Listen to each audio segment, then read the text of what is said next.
Building my Machine 3, vlog 4. I'm on my way to pick up some hardware for the gear train that we're going to design today.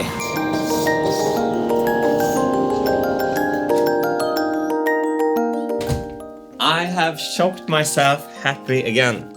Here I think we have the bearings. Portugal. These are pieds de résistance, the shoulder bolts. And they have a special trick up their sleeve. Not only do we have a shaft here, this shaft has an age 8 tolerance, which means it should be just under 10 millimeters, 9.99, which means this should fit perfectly to the bearing. Yes! Oh my god, it's so perfect. Shoulder bolts for the win. 2 bearings perfectly on there, and then on the end you can lock the whole assembly with a nut. So neat. Love it. Okay, but for what are we using these beautiful shoulder bolts? Well, it's for this gear train that I'm building for the height meter. In a previous vlog, I made this gear, but since I've been thinking about the design, I'm gonna change my mind altogether. So I'm gonna start from scratch again. I'm trying to slow down my pace in the beginning of the design to lie down a great foundation. This is a huge gear. It's 400 millimeter in diameter, so it's like huge, which means I can't print it in one piece on the printer. Instead, I'll print it in segments. In segments, I want an even number of gear tooth. So here we have 113 teeth. I'm going to redo this because I want an even number to go with the segments more nicely. So I have identical segments all over the perimeter of the gear. I've decided to go with 108 teeth on this first gear. This gives us a very clean module of 4 millimeter and a pitch diameter of 432 millimeter. In a previous vlog, I said that the gear teeth pair needed to be a co-prime number to make them wear evenly. Making the gear co-prime is really important when you have like a drivetrain in a car going round and round and round, but this drivetrain is just going back and forth, which means that even if we make the gear pairs co-prime numbers, they will still wear and hit the same teeth. So in this application, the co-prime thing isn't working anyway, so we don't have to bog ourselves down with it. Okay, so now I've created this gear, but I only want to work on one section, so I'm cutting the gear teeth loose. So now you can see we have only the gear teeth there. We have our first segment done, so we're just gonna mirror that. And now we have a double helical gear, but it's not shifted. You can see that the gear teeth are at the same place. So we're gonna transform this new segment. So rotate around this axis. How much should we rotate it to angle it one teeth? Within parentheses, we put 360 degrees divided by number of teeth, 108. So within this parenthesis, we have calculated how many degrees one teeth is. And then to offset it by half a tooth, we divide it by 2. Okay, so now the 2 segments are divided half a tooth from each other. Okay, I want to have some bolt holes here. So I've started made this hole here, and I want to make a circular pattern out of this. Okay, perfect. Now both segments have these bolt holes.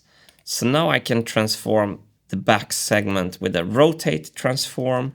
I'm going to rotate it exactly 30 degrees on this axis. Boom.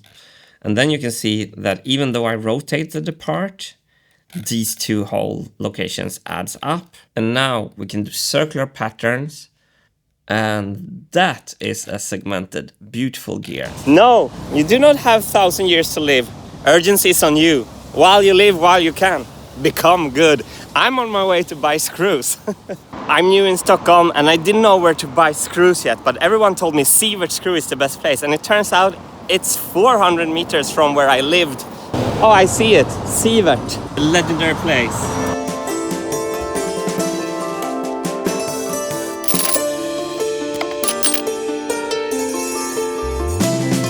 I love these black nuts. That's good for Renaissance style if I choose to go that style.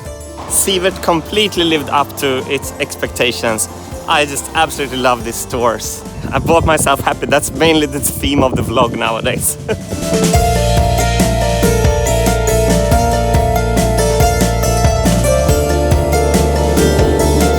Scoring another trolley today. The whole 500 of those. 500. 400. Best feeling in the world. Time to start building. I think I'm done for now. So this is one segment with holes there for nuts. Then we have the second segment. And then I've also made the third segment, which has these grooves for a Bowden cable later here. You can see the profile. So now with the circular pattern, you can see that the whole gear is ready. So I'm gonna start making a test print of this middle segment pieces. I can go into my parts list and I can export this for an STL. Let's print this. First layer is down. And that is great.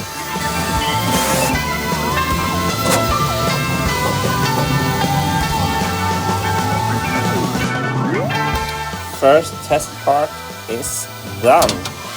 Okay, there's a big debate about carbon fiber filaments, and I'm going to use gloves now. And I've been reading up a lot about the safety with carbon fibers filament. There's this scary famous video where a guy looks at his fingers with a microscope. When I'm dealing with this stuff, I'm gonna use gloves. So we have some fray here.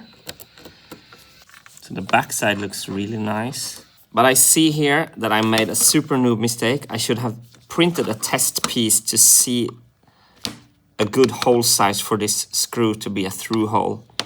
So this is really me just being stupid. This is better practice. I'm gonna make a rectangle here and then I'm gonna make test holes.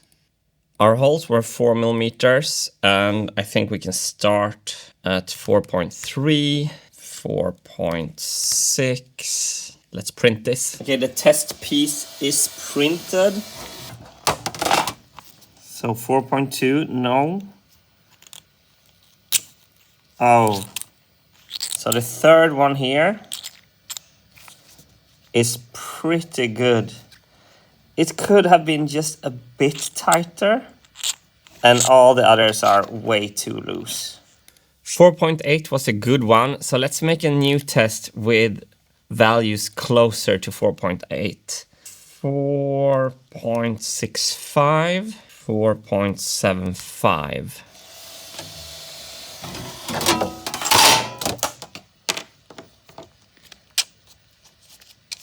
Interesting. So this is our 4.8 with a really tight, perfect fit now. Let's see, 4.75. Oh, that's also nice. 4.7. Ooh, that's really, oh, 4.7. Perfect. So instead of 4, we put 4.7. And all the other holes have equal constraints, so this should already be at 4.7. And yes, it is. So let's okay that, and the whole design should update to 4.7. Let's print this again with the correct hole sizes here. We should always make a test piece. So, with the second try on this one. Print here looks perfect. Now, did we manage? Oh, perfect. Perfect. Good. All right, I've started a print with all the middle segments here. And it looks like it's going really great. So I'm gonna leave this overnight. And we have our first perfect part here. Wilson is very happy. And we're gonna see if I'm happy with today's progress right now. So I've started on the hub of the gear and I'm getting into Onshape really nicely. We did buy a lot of beautiful bolts though, so I'm very happy about that. But have we been efficient? So this is my chart. At the end of every vlog, I'm saying if we got closer to the world tour and if we had fun. Let's rate today's video. And the series have started on a great trend. Episode 1, 2, and 3 are getting more and more efficient. Are we going to keep on that trend today? No. This whole project I'm working on right now, it has a smell of tinkering. I can't go over 4 on this line. And it's like really close to this. I think we're here. We're right next to episode 2, even less efficient. I am learning how to design, so these days are useful. We have the screws, blah, blah, blah, but it still smells of tinkering. Let's add the episode. Basically, I can see on this chart why the marble machine isn't happening. Anyway, really happy to have you here. Let's get more efficient for every time. See you.